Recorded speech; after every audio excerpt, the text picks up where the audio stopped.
สมควรแก่เวลานิมนต์พระภิกษุสงฆ์เจริญพรแม่คีโยคีคู่เก่ากับพระพร้อมกันอัญชลี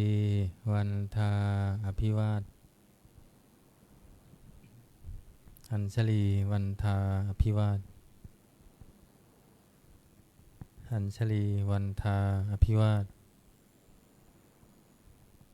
อัญชลีวันทาอัญชลีขอโอกาสขออนุญาตครูบาอาจารย์พระมหาเถระพระเถรานุเถระพระมัชฌิมาพระนวากะแม่คีโยคีในการเป็นต้นเสียงธรรมะเย็นในวันนี้เปิดหนังสือสวดมนต์แปลเล่มใหญ่ไปที่หน้าหนึ่ง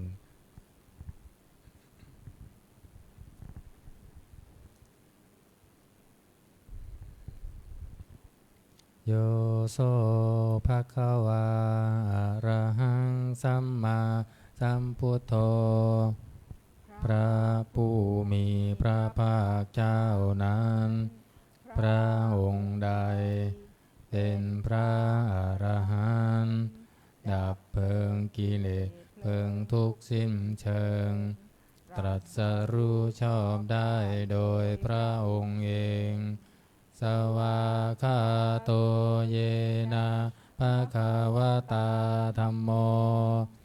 พระธรรมเป็นธรรมอันพระผู้มีพระภาคเจ้าพระองค์ใดตรัสไว้ดีแล้วสุปฏิปันโนยัสสะภะคะวะโตสาวกสังโฆพระสงฆ์สาวกของพระผู้มีพระภาคเจ้าพระองค์ใดปฏิบัติดีแล้วธัมมายังภคะวันตังสัทธัมมาสัสสังฆังอิเมหิสกาเลหิยัตถาระหังอาโรปิเตหิอภิปูชยามาข้าพระเจ้าทั้งหลายขอบูชาอย่างยิ่งซึ่งพระผู้มีพระภาคเจ้าพระองค์นั้นพร้อมทั้งพระธรรมและพระสงฆ์ด้วยเครื่องสักการะทั้งหลายเหล่านี้อันยกขึ้นตามสมควรแล้วสาธุโนพันเตภคะวาสุจิราปารินิพุตโตภิข้าแต่พระองค์ผู้เจริญพระผู้มีพระภาคเจ้าแม้ปรินิพพานนานแล้วทรงสร้างคุณอันสำเร็จประโยชน์ไว้แก่ข้าพระเจ้าทั้งหลายปัจฉิมาชนะตานุกัมปมานาสาทรงมีพระหฤทัยอนุเคราะห์แก่พวกข้าพระเจ้าอันเป็นชนรุ่นหลังอิเมสกาเลทุกขตะปันนากาลภูเตปฏิคันนาตุขอพระผู้มีพระภาคเจ้าจงรับเครื่องสักการะอันเป็นบรรณาการของคนยากทั้งหลายเหล่านี้หัมหากังอิกาลตังหิตายะสุขายะเพื่อประโยชน์และความสุขแก่ข้าพระเจ้าทั้งหลาย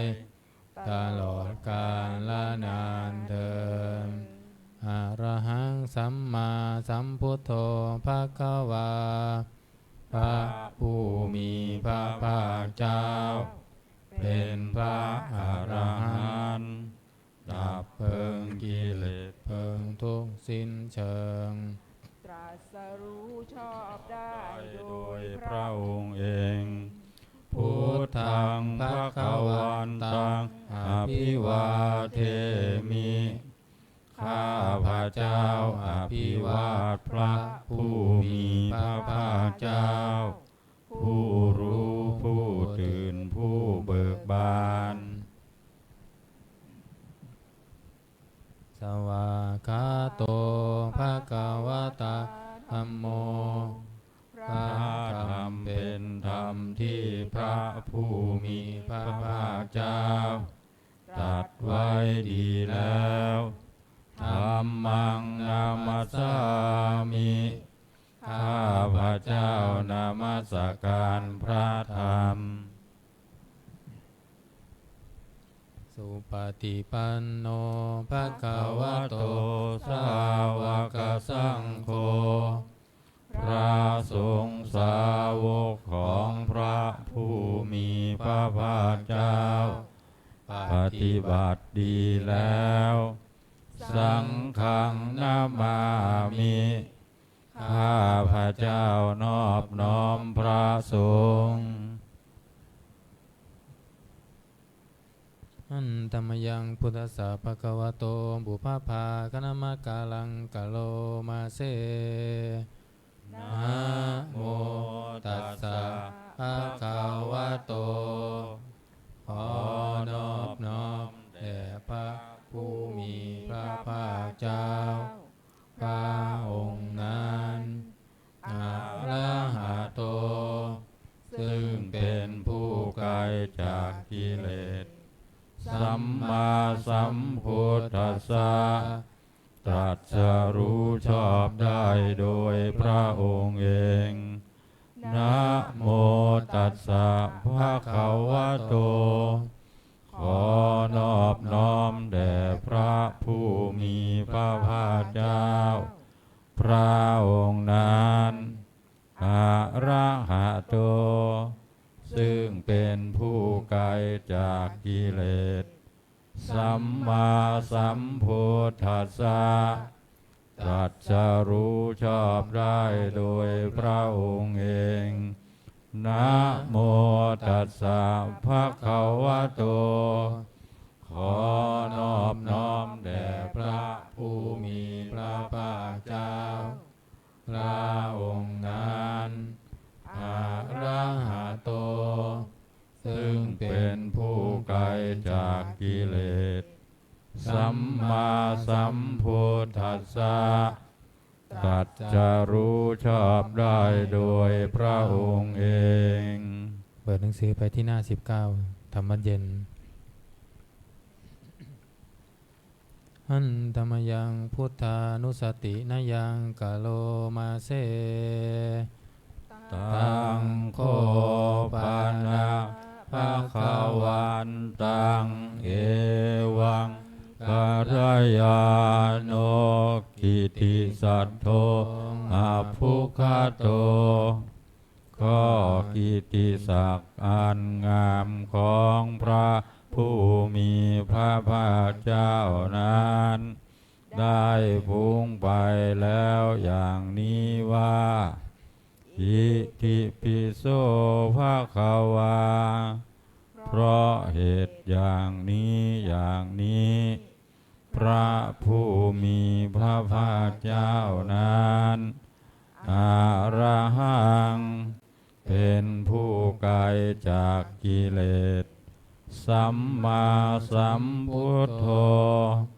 เป็นผู้ตรัสรู้ชอบได้โดยพระองค์เองวิชชาจารณะสัมปันโนเป็นผู้ถึงพร้อมด้วยวิชชาและจารณะสุขโตเป็นผู้ไปแล้วด้วยดีโลกวิทูเป็นผู้รู้โลกอย่างแจ่มแจ้งอนุตตโรปุริสธรรมสารถิเป็นผู้สามารถฝึกบุรุษที่สมควรฝึกได้อย่างไม่มีใครยิ่งกว่าสัทธาเทวมนุษสานัง เป็นครูผู้สอนของเทวดาและมนุษย์ทั้งหลายพุทโธเป็นผู้รู้ผู้ตื่นผู้เบิกบานด้วยธรรมภควาติเป็นผู้มีความจำเริญจำแนกคำสั่งสอนสัตว์ดังนี้หันตมยังพุทธาภิกิติงกะโลมาเสพุทธวาระหันตวรตาทิคุณาภิยุโตพระพุทธเจ้าประกอบด้วยคุณมีความประเสริฐแห่งอรหันตคุณเป็นต้นสุทาภิญาณการุณาหิสมาคตโตพระองค์อันประกอบด้วยพระญาณและพระกรุณาอันบริสุทธิ์โพเทสิโยสุสนตังกมรังวาสุโรพระองค์ใดทรงกระทำชนที่ดีให้เบิกบานดุจอาทิตย์ทำบัวให้บานวันธามาหังตามารนังศิราสาสิเนนทางข้าพระเจ้าไหว้พระสินสีผู้ไม่มีกิเลสพระองค์นั้นด้วยเสียงกล่าวพุทโธโยสัพพปานีนังสารนังเขมามุตตมังพระพุทธเจ้าพระองค์ใดเป็นสารณะอันเกษมสูงสุดของสัตว์ทั้งหลายปาฐามานุสติฐานังวันธามิตังสิเลนะหังข้าพระเจ้าไหว้พระพุทธเจ้าพระองค์นั้นอันเป็นที่ตั้งแห่งความระลึกองค์ที่หนึ่งด้วยเสียงกล่าวพุทธัสสะหัสสมิทาโสวะพุทโธเมสามิกิสโรข้าพระเจ้าเป็นทาสของพระพุทธเจ้าพระพุทธเจ้าเป็นนายมีอิสระเหนือข้าพระเจ้าพุทโธทุกขัสสะคาตาจาวิทาตาจาหิตัสสะเมพระพุทธเจ้าเป็นเครื่องกำจัดทุกข์และทรงไว้ซึ่งประโยชน์แก่ข้าพระเจ้าพุทธัสสะหังนิยาเทมิสรีรันชีวิตันจิทังข้าพระเจ้ามอบกายถวายชีวิตนี้แด่พระพุทธเจ้าวันทันโตหังจาริสามิพุทธัสเสวสุโพธิตังข้าพระเจ้าผู้ไหวอยู่จากประพฤติตามซึ่งความตรัสรู้ดีของพระพุทธเจ้านัตถิเมสารนังอัญญังพุทโธสารนังวรังสารณะอื่นของข้าพระเจ้าไม่มีพระพุทธเจ้าเป็นสารณะอันประเสริฐของข้าพระเจ้าเอเตนะสัจจวัตเชนะวัตเตยังสัตตุสาสเนด้วยการกล่าวคำสัตย์นี้ข้าพระเจ้าพึงเจริญในพระศาสนาของพระศาสดาพุทธังเมวันธามาเนนะยัง ข้าพระเจ้าผู้ไหว้อยู่ซึ่งพระพุทธเจ้าได้ขวนขวายบุญใดในบัดนี้สัมเพปิอันตรายาเมมเหสุงตัสสะเตชัสสะอันตรายทั้งปวงอย่าได้มีแก่ข้าพระเจ้าด้วยเดชแห่งบุญนั้นกายเยนวาจายาวเจตัสสาวา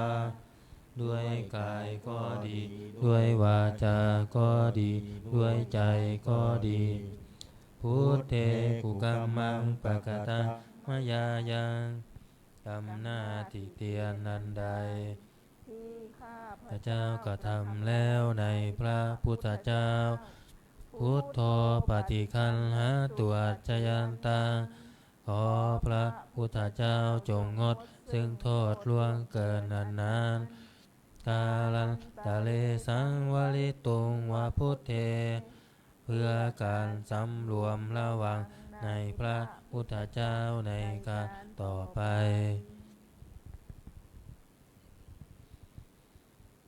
อันธรรมยังธรรมานุสตินะยังกะโลมาเสสวาคาโตภะคะวะตาธัมโมพระธรรมเป็นสิ่งที่พระผู้มีพระภาคเจ้าตรัสไว้ดีแล้วสันทิฏฐิโกเป็นสิ่งที่ผู้ศึกษาและปฏิบัติพึงเห็นได้ด้วยตนเองอาการิโกเป็นสิ่งที่ปฏิบัติได้และให้ผลได้ไม่จำกัดการเอหิปัสสิโกเป็นสิ่งที่ควรกล่าวกับผู้อื่นว่าท่านจงมาดูเถิดโอปานายิโกเป็นสิ่งที่ควรน้อมเข้ามาใส่ตัวปัจจัตตังเวทิตาโพวินยูหิติเป็นสิ่งที่ผู้รู้ก็รู้ได้เฉพาะตนดังนี้อันธรรมยังธรรมาภิกิติงกะโลมาเสสวาคาตตาทิคุณโยภาวาเสนาเสยโยพระธรรมเป็นสิ่งที่ประเสริฐเพราะประกอบด้วยคุณคือความที่พระผู้มีพระภาคเจ้าตรัสไว้ดีแล้วเป็นต้นโยมัคคปะกะปาริยัตติวิโมกขเพโทเป็นธรรมอันจำแนกเป็นมรรคผลปริยัติและนิพพานธัมโมกุโลกปัตตนาตัทธาริธารีเป็นธรรมทรงไว้ซึ่งผู้ทรงธรรม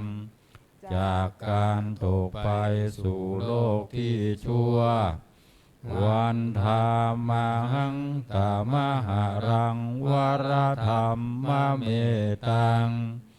ข้าพระเจ้าไหว้พระธรรมอันประเสริฐนั้นอันเป็นเครื่องกระจัดเสียซึ่งความมืดธัมโมโยสัพพปานินังสารนังเขมามุตตมังพระธรรมใดเป็นสารณะอันเกษมสูงสุดของสัตว์ทั้งหลายทุติยานุสติทานังวันธามิตังสิเลนะหังข้าพระเจ้าไหว้พระธรรมนั้นอันเป็นที่ตั้งแห่งความระลึกองค์ที่สองด้วยเสียงกล่าวธัมมัสสะหัสสมิทาโสวะธัมโม สามิกิสโรข้าพระเจ้าเป็นทาสของพระธรรมพระธรรมเป็นนายมีอิสระเหนือข้าพระเจ้าธัมโมทุกขัสสะคาตาจาวิทาตาจาหิตัสสะเมพระธรรมเป็นเครื่องกำจัดทุกข์และทรงไว้ซึ่งประโยชน์แก่ข้าพระเจ้าธรรมัสสาหังนิยาเทมิสรีรันชีวิตันจิทังข้าพระเจ้ามอบกายถวายชีวิตนี้แด่พระธรรมวันทันโตหังจาริสามิธรรมัสเสวะสุธรรมตังข้าพระเจ้าผู้ไหวอยู่จากประพฤติตามถึงความเป็นธรรมดีของพระธรรมนัตถิเมสารนังอัญญังธัมโมเมสารนังวรังสารณะอื่นของข้าพระเจ้าไม่มีพระธรรมเป็นสารณะอันประเสริฐของข้าพระเจ้าเอเตนะสัจจวัตเชนะวัตเทยะสัตถุสาสเนด้วยการกล่าวคำสัตย์นี้ข้าพระเจ้าพึงเจริญในพระศาสนาของพระศาสดาธัมมังเมวันธมาเนนะยังปุญญังปัสสุตังอิทะข้าพระเจ้าผู้ไหวอยู่ซึ่งพระธรรมได้ค้นขวายบุญใดในบัดนี้สัพเพปิอันตรายาเมมาเหสุงตัสสะเตสะสาอันตรายทั้งปวงอย่าได้มีแก่ข้าพระเจ้าด้วยเดชแห่งบุญนั้นคาเยนะวาจายวเจตสาวาด้วยกายก็ดีด้วยวาจาก็ดีด้วยใจก็ดีธัมเมกุกัมมังปะกตังมยายังกรรมหน้าที่เทียนนันใดที่ข้าพระเจ้ากระทำแล้วในพระธรรมธัมโมปฏิคันหตุอาจายันตัง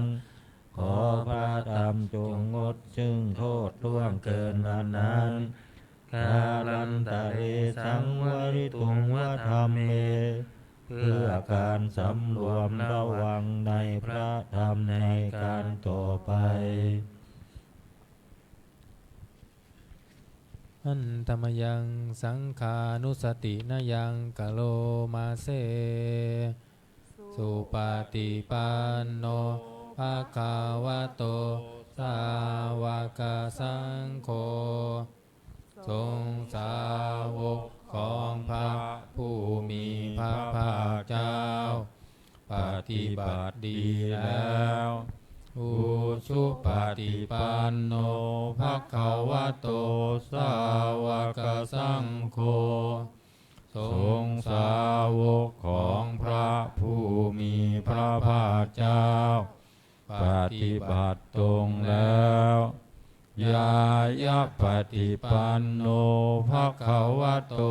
สาวกสังโฆทรงสาวกของพระผู้มีพระภาคเจ้าปฏิบัติเพื่อรู้ธรรมเป็นเครื่องออกจากทุกข์แล้วสามีจิปฏิปันโนภะคะวะโตสาวกสังโฆทรงสาวกของพระผู้มีพระภาคเจ้าปฏิบัติสมควรแล้วญาติทางได้แก่บุคคลเหล่านี้คือจัตตาริปุริสายุคานิอันธปุริสปุคารา คู่แห่งบุรุษสี่คู่นับเรียงตัวบุรุษได้8บุรุษเอสะภะคะวะโตสาวกสังโฆนั่นแหละทรงสาวกของพระผู้มีพระภาคเจ้าอาหุนายโยเป็นสมควรแก่สักการะที่เขานำมาบูชาปาหุนายโยเป็นสมควรแก่สักการะที่เขาจัดไว้ต้อนรับขีนายโยเป็นผู้ควรรับทักษิณาทานอัญชลีกรณิโยเป็นผู้ที่บุคคลทั่วไปควรทำอัญชลีอนุตตรังปุญญเขตังโลกัสสติเป็นเนื้อนาบุญของโลกไม่มีนาบุญอื่นยิ่งกว่าดังนี้อันธรรมยังสังฆาภิกิติงกะโลมาเสสัทธัมมาโชสุปฏิปันติคุณาทิยุตโตพระสงฆ์ที่เกิดโดยพระสัทธรรมประกอบด้วยคุณมีความปฏิบัติดีเป็นต้นโยธรรมพิโทอริยภูมิคาราสังฆเสโทเป็นหมู่แห่งพระอริยบุคคลอันประเสริฐ8จำพวกศีราธิธรรมปวาราสยกายจิตโตมีกายและจิตอันอาศัยธรรมมีศีลเป็นต้นอันบวรวันธามหังตามริยานาคานังสุสุทังข้าพระเจ้าไหว้หมู่แห่งพระอริยเจ้าเหล่านั้นอันบริสุทธิ์ด้วยดีสังโฆโยสัพพปานินังสารนังเขมามุตตมังพระสงฆ์หมู่ใดเป็นสารณะอันเกษมสูงสุดของสัตว์ทั้งหลายตติยานุสติฐานังวันธามิตังสิเรนะหังข้าพระเจ้าไหว้พระสงฆ์หมู่นั้นอันเป็นที่ตั้งแห่งความระลึกองค์ที่3ด้วยเสียงกล่าวสังคัสสะหัสสมิทาโสวะสังโฆเมสามิกิสโรข้าพระเจ้าเป็นทาสของพระสงฆ์พระสงฆ์เป็นนายมีอิสระเหนือข้าพระเจ้าสังโฆทุกขัสสะคาตาจาวิธาตาจาหิตัสสะเมพระสงฆ์เป็นเครื่องกำจัดทุกข์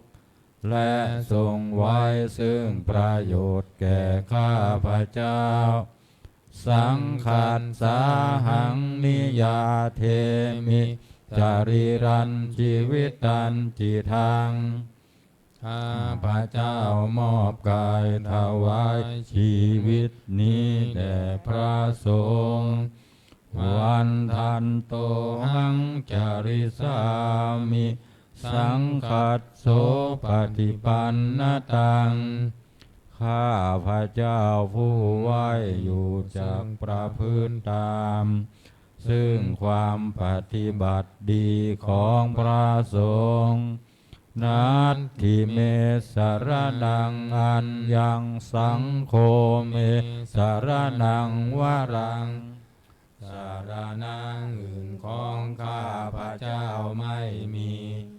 พระสงฆ์เป็นสารณะอันประเสริฐของข้าพเจ้าเอ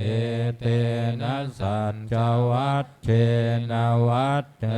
ยังสัตถุสาสเนด้วยการกล่าวคำสัตย์นี้ข้าพเจ้าพึงเจริญในพระศาสนาของพระศาสดาสังฆังเมวันทมาเนนะยังบุญยังปัสสุตังอิทาข้าพเจ้าผู้ไว้อยู่ซึ่งพระสงฆ์ได้ขวนขวายบุญใดในบัดนี้สัพเพปิอันตรายาเมมาเหสุงตัสสะเตสะสาอันตรายทั้งปวงอย่าได้มีแก่ข้าพเจ้าด้วยเดชแห่งบุญนั้นกายเยนะวาจายวะเจตัสสาวาด้วยกายก็ดีด้วยวาจาก็ดีด้วยใจก็ดีสังเคกุกัมมังปะกตังมยายังกรรมนาติเตียนลันใดที่ข้าพเจ้ากระทำแล้วในพระสงฆ์สังโฆปฏิคันหาตัวจยันตังขอพระสงฆ์จงงดจึงโทษล่วงเกินนั้นกาลันตะเลสังวริตุงวสังเคเพื่อการสำรวมระวังในพระสงฆ์ในการต่อไปเปิดหนังสือไปที่หน้า38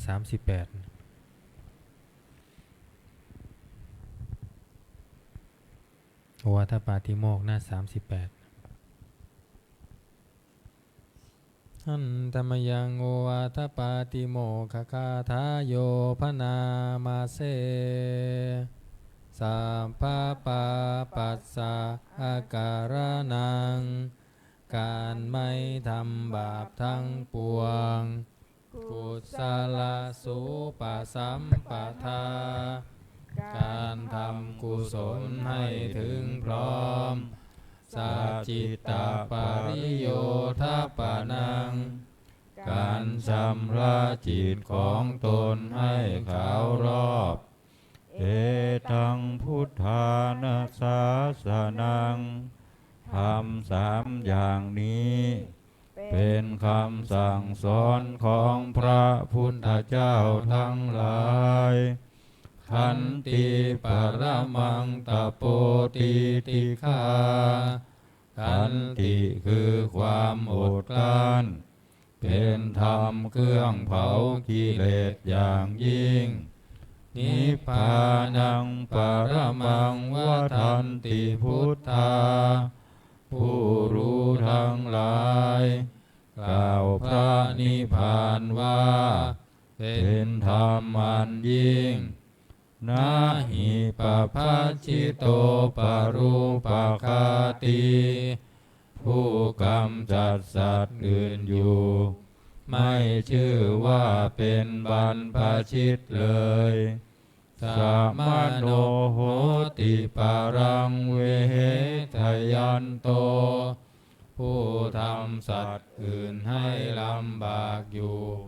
ไม่ชื่อว่าเป็นสมณะเลยอนุปวาโทอนุปคาโตการไม่พูดร้ายการไม่ทำร้ายปาติโมกเขจะสังวโรการสำรวมในปาติโมกข์มัตตัญยุตาจะพัตตัสสมิงความเป็นผู้รู้ประมาณในการบริโภคปันตัญจะสยนาสนังการนอนการนั่งในที่อันสงัดอาทิจิตเตจะอาโยโคความหมั่นประกอบในการทำจิตให้ยิ่งเอ เอตังพุทธานาสาสนังธรรม6อย่างนี้เป็นคำสั่งสอนของพระพุทธเจ้าทั้งหลายเปิดมาหน้า27นะหันตมยังอติตาปัจเจเวคณาปาทังพนามาเสอาชามายาอัมปัจเจเวกิตาวายาจีวรังปริพุตังจีวรใดอันเรานุ่งห่มแล้วไม่ทันพิจารณาในวันนี้ตังยาวะเท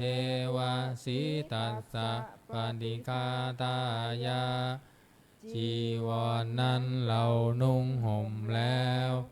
เพียงเพื่อบำบัดความหนาวอุลหัสสะปฏิฆาตายาเพื่อบำบัดความร้อน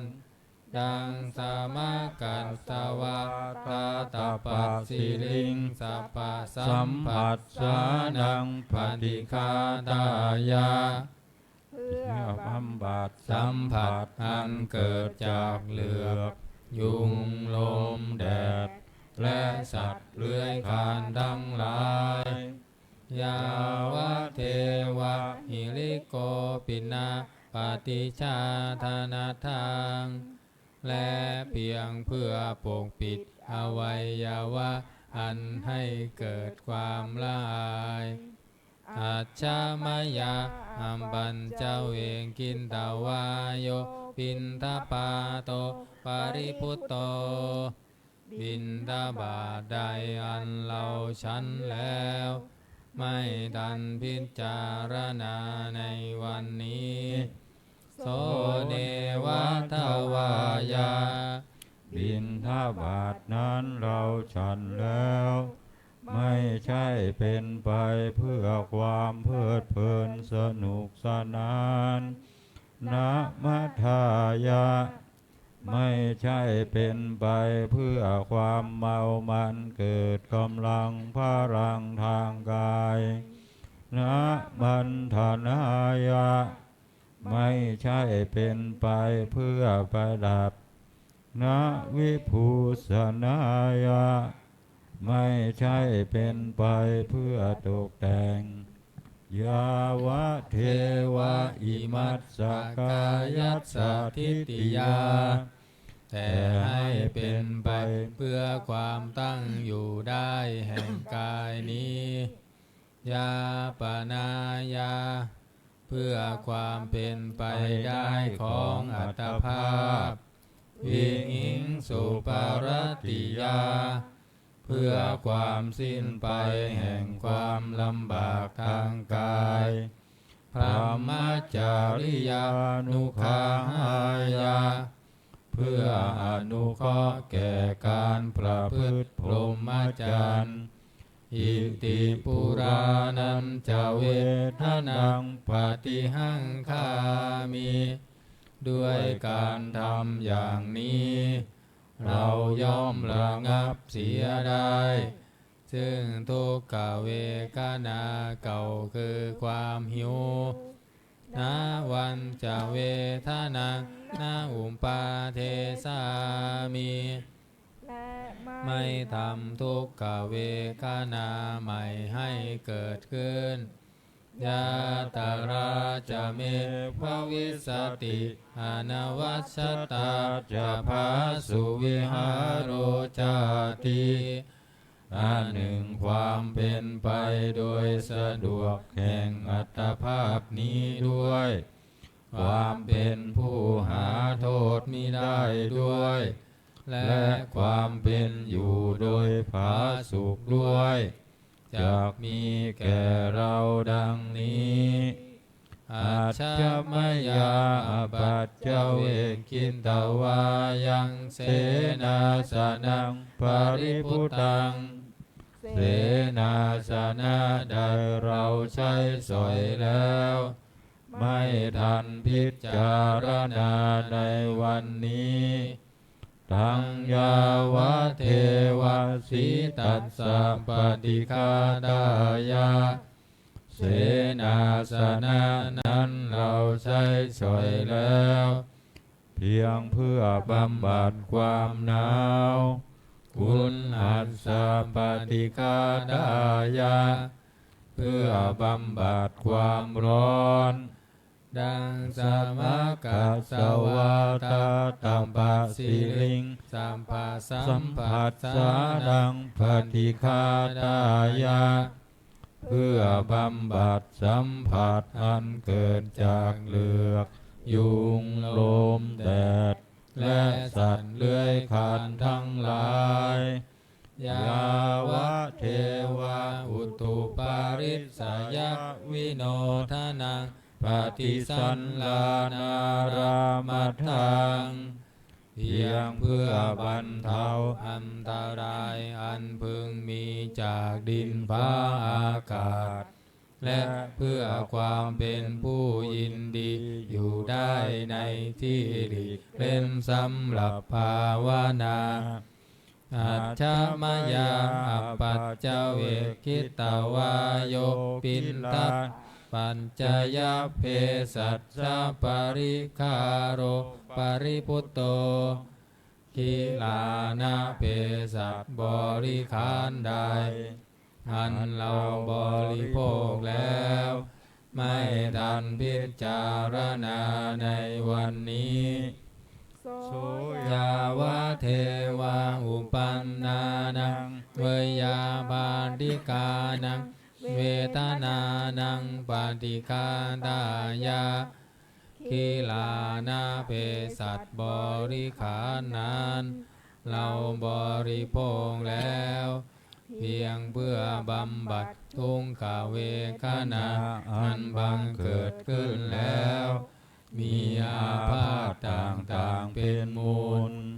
อาพยาปัจจปรมัตตายาติเพื่อความเป็นผู้ไม่มีโรคเบียดเบียนเป็นอย่างยิ่งดังนี้อันธรรมยังอุทิศนาทิธานาคาทาโยพนามาเสอิมินาปุญญกรรมเมนาด้วยบุญนี้อุทิศให้อุมปัชฌายาคุณุตตะลาอุมปัชฌาผู้เลิศคุณอาจาริยุปการาจาและอาจารย์ผู้เกื้อหนุนมาตาปิตาชยาตกาทั้งพ่อแม่และพวงญาติสุริโยจันทิมาราชาสุนจันแรราชาคุณวันตานราปิจาผู้ทรงคุณหรือผู้สูงชาติพรหมมาราชอินทาจา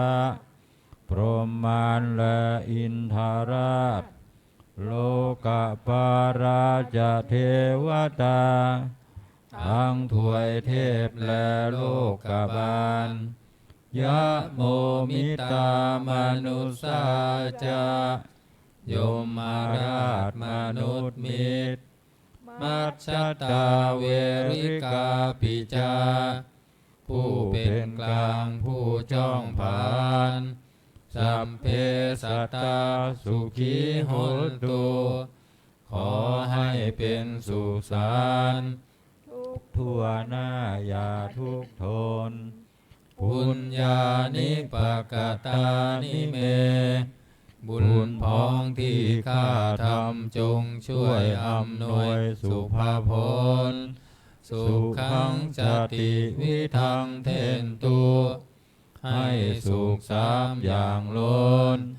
กิปังปาเปทาโอมตัง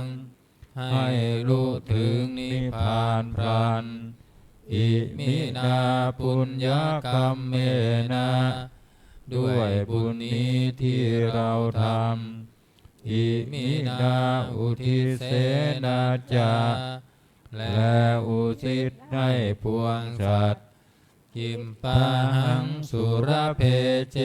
วะเราพันได้ซึ่งการตัด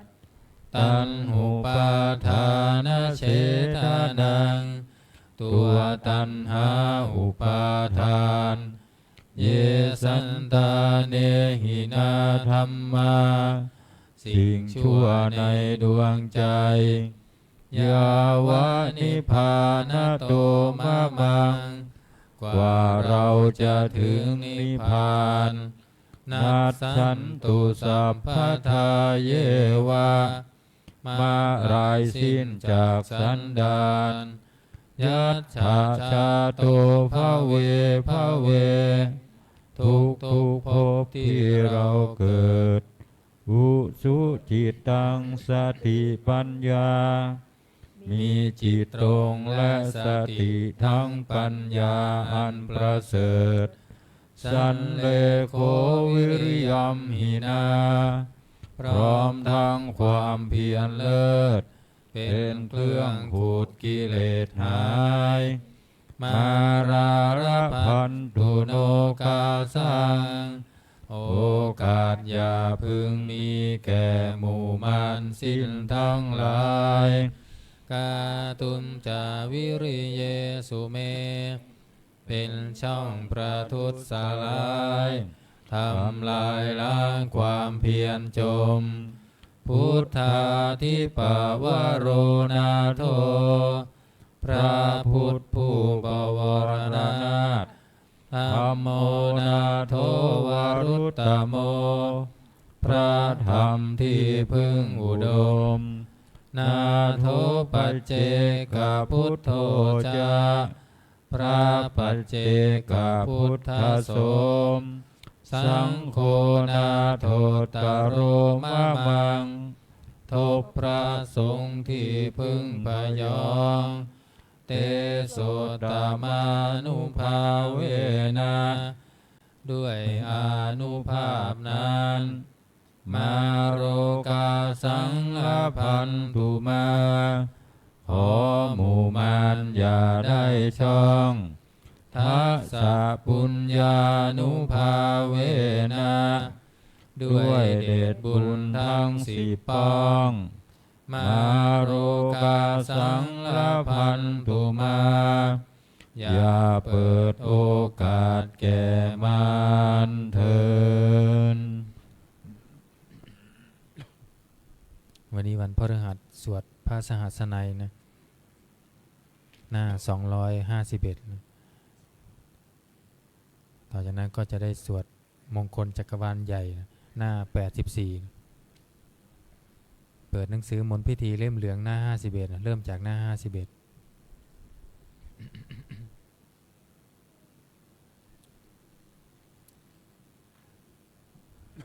นะโมตัสสะภะคะวะโตอะระหะโต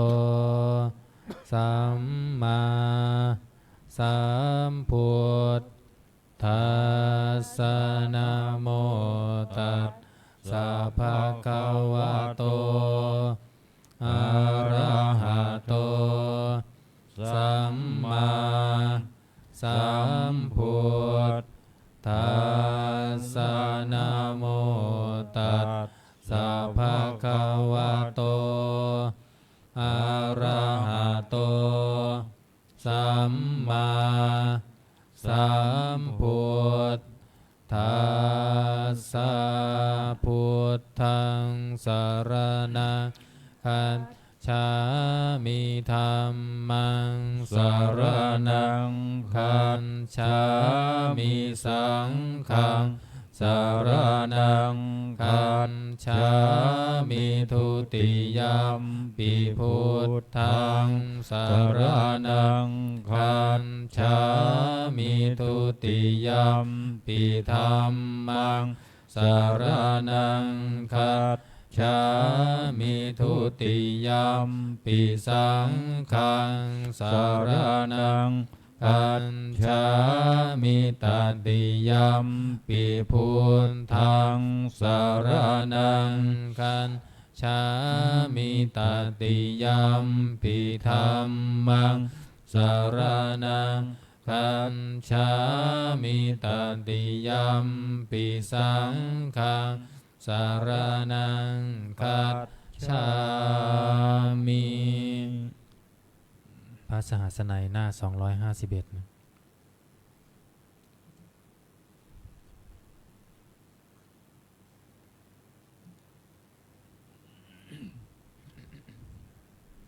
กุศล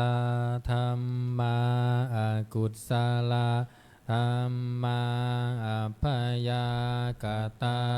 ธรรมากัตตเมธรรมากุศลยัสสมิงสามเยโลกุตตรังชานะภาเวตินิยานิกังอัมปัจจยคามิงทิฏฐิคตานะปหานายาปันธามายาภูมิยาปัตติยาวิวิเจวกาเมหิปัฏฐามังชานะอุปสัมปัชชวิหารติทุกขาปฏิปทาทันทาพิญญาทุกขาปฏิปทาคิปาพิญญาสุขาปฏิปทาธัมทาพิญญาสุขาปฏิปทาคิปาพิญญาตัสมิงสามเยภัสโสโหติอาวิเคปโหติอิเมธัมมากุศลกัตตเมธัมมากุศลยัสสมิงสามเยโลกุตตรังชานังภาเวตินิยานิกังอัมปัจจยคามิงทิฏฐิคตานังปหานายาปันธามายาภูมิยาปัตติยาวิตกวิจารานังวุปัสสมาทุติยังชานังตติยังชานังจตุทังชานังปัญจมังชานังปัญจมังชานังอุปสัมปัชชวิหารติทุกขาปฏิปทาทันทาพิญญาทุกขาปฏิปทาคิปาพิญญาสุขาปฏิปทาทันทาพิญญาสุขาปฏิปทาคิปาพิญญาตัสสมิงสามเยภัสโสโหติอาวิเคปโหติอิเมธัมมากุศลกัตตเมธัมมากุศลยัสสมิงสามเยโลกุตตรังชานังภาเวตินิยานิกังอัมปัจจยคามิงทิฏฐิคตานังปหานายาปันธามายาภูมิยาปัตติยาวิวิเจวกาเมหิปัฏฐามังชานังอุปสัมปัชชวิหารติทุกขาปฏิปทาทันทาพิญญาสุญญาตังทุกขาปฏิปทาคิปาพิญญาสุญญาตังสุขาปฏิปทาทันทาพิญญาสุญญาตังสุขาปฏิปทาคิปาพิญญา สุญญตังตัสสมิงสามาเยผัสโสโหติอาวิเคโปโหติเมธัมมากุศลกัตตเมธัมมากุศลยัสสมิงสามาเยโรกุตตรังชานังภาเวตินิยานิกังอัปปัจจยคามิงทิทิคตานังปหานายาปันธามายาภูมิยา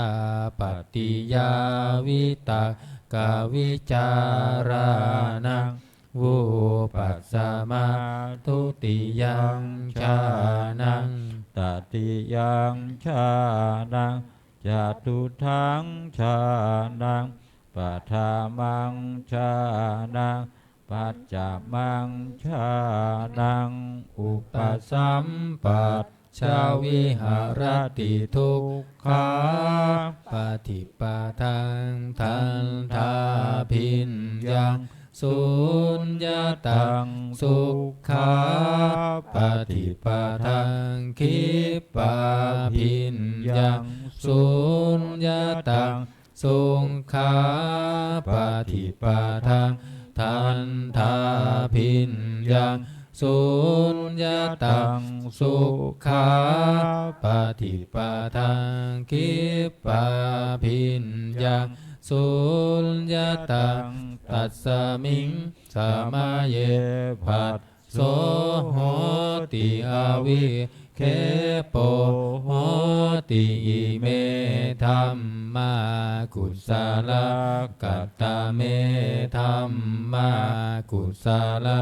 ยัสสมิงสามาเยโลกุตตรังชานังภาเวตินิยานิกังอปัจจยคามิงทิทิคตานังปหานายาปันธามายาภูมิยาปฏิยาวิวิเจวกาเมหิปัฏฐามังชานังอุปสัมปัตชาวิหารติทุกขาปฏิปทังทันทาพินยังอัปปนิหิตังทุกขาปฏิปทังคิปาพินยังอัปปนิหิตังสุขาปฏิปทังทันทาพินยังอัปปนิหิตังสุขาปฏิปทังคิปาพินยังอัปปนิหิตังตัสสมิงสามาเยผัสโสโหติอาวิเคโปโหติอิเมธัมมากุศลกัตตเมธัมมากุศลยัสสมิงสามาเยโลกุตตรังชานังภาเวตินิยานิกังอัปปัจจยคามิงทิทิคตานังปหานายาปันธามายาภูมิยาปฏิยาวิตังกวิจารานังวุปัสสมาทุติยังชานังตติยังชานังจตุทังชานังปัฏฐามังชานังปัญจมังชานังอุปสัมปัตชาวิหารติทุกขาปฏิปทังทันทาพินยังอัปปนิหิตังสุขาปฏิปทังคิปาพินยังอัปปนิหิตังสุขาปฏิปทังทันทาพินยังอัปปนิหิตังสุขาปฏิปทังคิปาพินยัง อัปปานิหิตาตัสสมิงสามาเยภัสโสโหติอาวิเคปโหติอิเมธัมมากุศลกัตตะเมธัมมา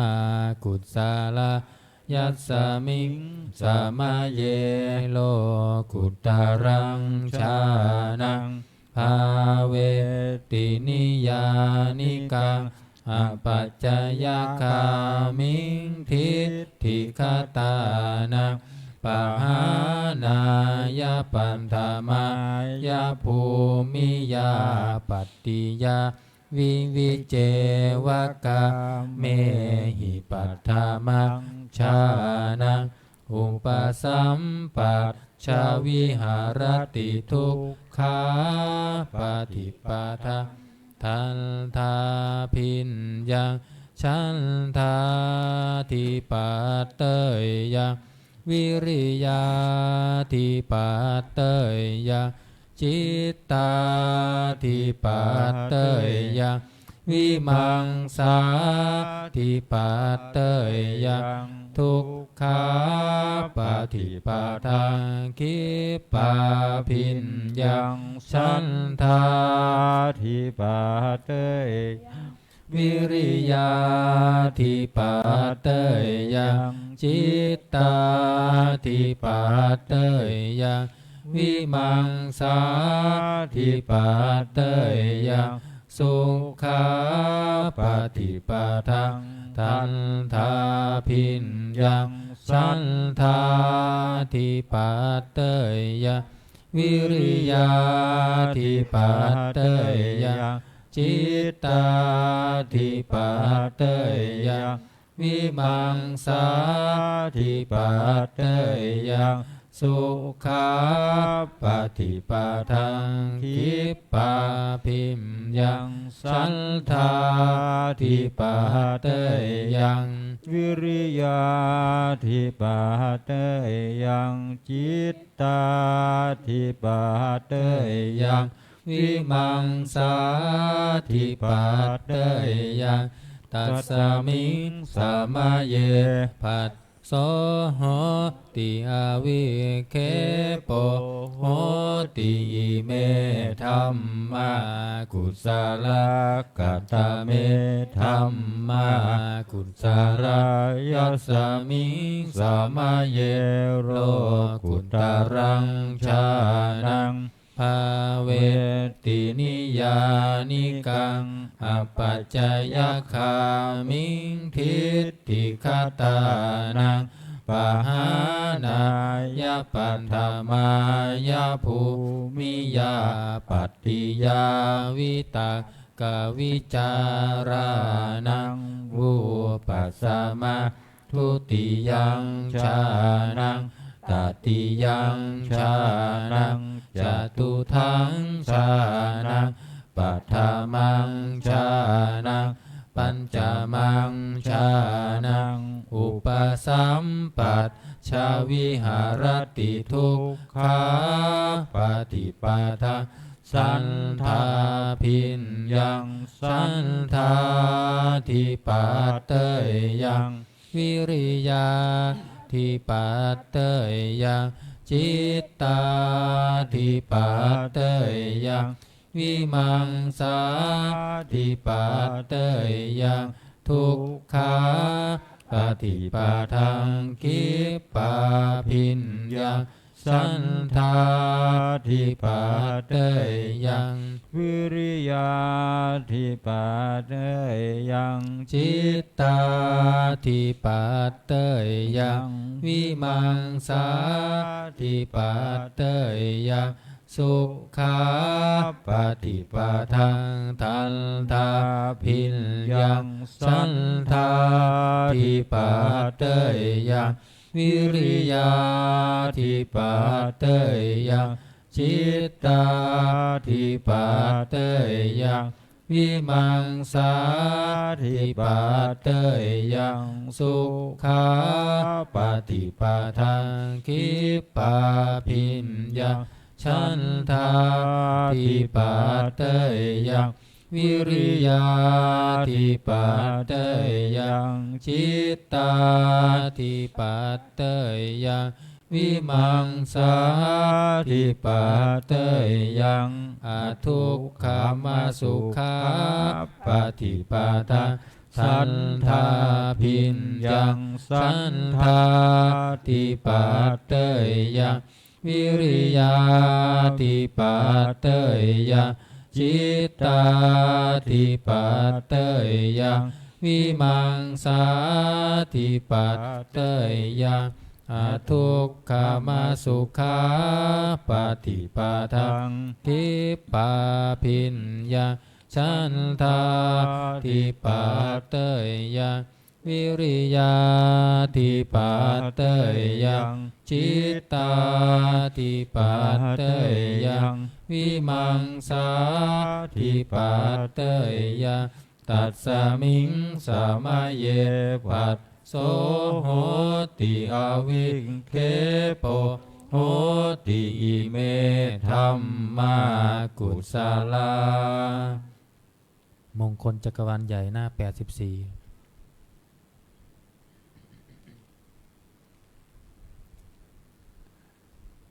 สิริทิติมาติเตโชชัยสิทธิมหิทธิมหาคุณาปริมิตาปุญญาธิการัสสะสัมพันตรายานิวารนัสสัทธมัตทัสสะภะคะวะโตอะระหะโตสัมมาสัมพุทธัสสะทวันติสมหาปุริสลักขานานุภาเวนะอาสิตายานุภายัญชนะนุภาเวนะอันทุตตัสสะตตมังคลานุภาเวนะฉัพพันนารังสียานุภาเวนะเกตุมาลานุภาเวนะทัสสะปารมิตานุภาเวนะทัสสะอุปปารมิตานุภาเวนะทัสสะปารมัตถปารมิตานุภาเวนะศีลสมาธิปัญญานุภาเวนะพุทธานุภาเวนะธัมมานุภาเวนะสังฆานุภาเวนะเตชะนุภาเวนะอิทธานุภาเวนะภาลานุภาเวนะเยยยะธรรมานุภาเวนะจตุราสิติสหสัทธัมมัคคันธานุภาเวนะนาวโลกุณตรธรรมานุภาเวนะอันทังกิกามัคคานุภาเวนะอัตถสัมปันติยานุภาเวนะชลพิญญานุภาเวนะจตุสัจจญาณานุภาเวนะทัสสะพลญาณานุภาเวนะสัพพัญญุตตญาณานุภาเวนะเมตตากรุณามุทิตาอุเบกขานุภาเวนะสัพพปริตตานุภาเวนะรัตนัตตยสารนานุภาเวนะตุยหังสัพพโรคาโสกุมปันทวทุกขโทมานะสุมปายาสาวินาศสันตุสัพพะอันตรายาปิวินาศสันตุสัพพะสังกัปปาตุยหังสามิชันตุทิคายุตาตุยหังโหนตุสัตตวัตสัชีเวนะสมังคิโกโหนตุสัมภทาอากาสปภัตตวนาภูมิคังคามหาสมุทธาอารักขกาเทวตาสัทธาตุมเหอนุรักขันตุ ภวันตุสัพพมังคารังลักขันตุสัพพเทวตาสัพพพุทธานุภาเวนัสสัทธาโส โสทิภวันตุเตภวันตุสัพพมังคารังลักขันตุสัพพเทวตาสัพพธรรมานุภาเวนัสสัทธาโสทิภวันตุเต ภวตุสัพพมังคารัง รักขันตุสัมปเทวตาสัพพสังฆานุภาเวนัสสัทธาโสทิภาวันตุเต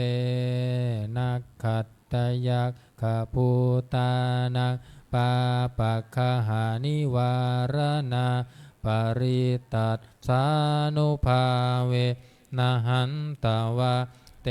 สังอุปปัตตเวนักขันตยักขภูตานังปาปัคคหานิวารณาปริตัสสานุภาเวนะหันตวะอุปปันทเวนักขันตยักขภูตานังปาปัคคหานิวารณาปริตัสสานุภาเวนะหันตวะเตสังอุปัฏฐเวครับการทำวัดเย็นก็จบเป็นที่นี้นะครับลำดับต่อไปก็เจริญจิตภาวนาทำสมาธิสักครู่แล้วแผ่เมตตาพร้อมกัน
ควรแก่เวลา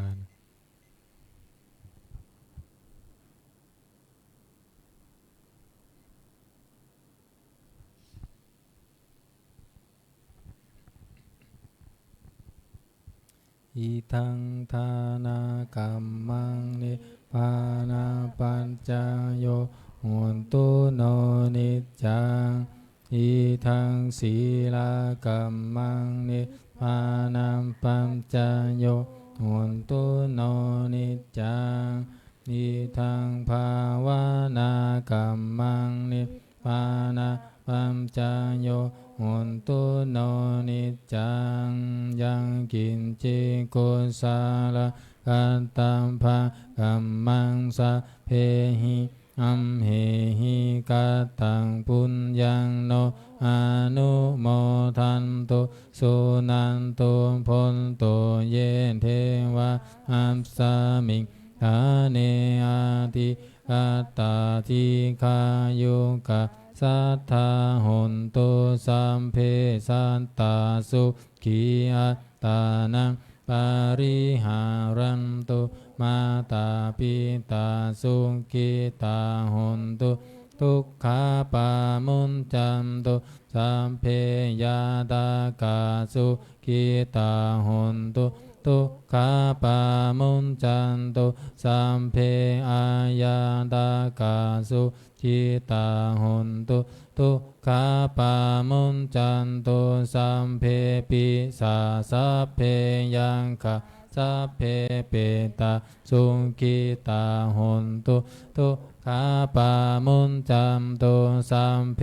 นักขันตาสุขิตาหนตุทุกขาปามุนจันตุสัมเพเทวาสุขิตาหนตุทุกขาปามุนจันตุสัมเพอาจาริโยปัจจายาสุขิตาหนตุทุกขาปามุนจันตุสัมภาสัมปติโยสามิชันตุโวคุกเข่าวันทารวมพร้อมกันวันทามิพุทธังสัพพะเมวะโตสังฆามะทาเมพัมเตวัมทามิธัมมะสัมภะเมวะโตสังฆามะทาเมพัมเต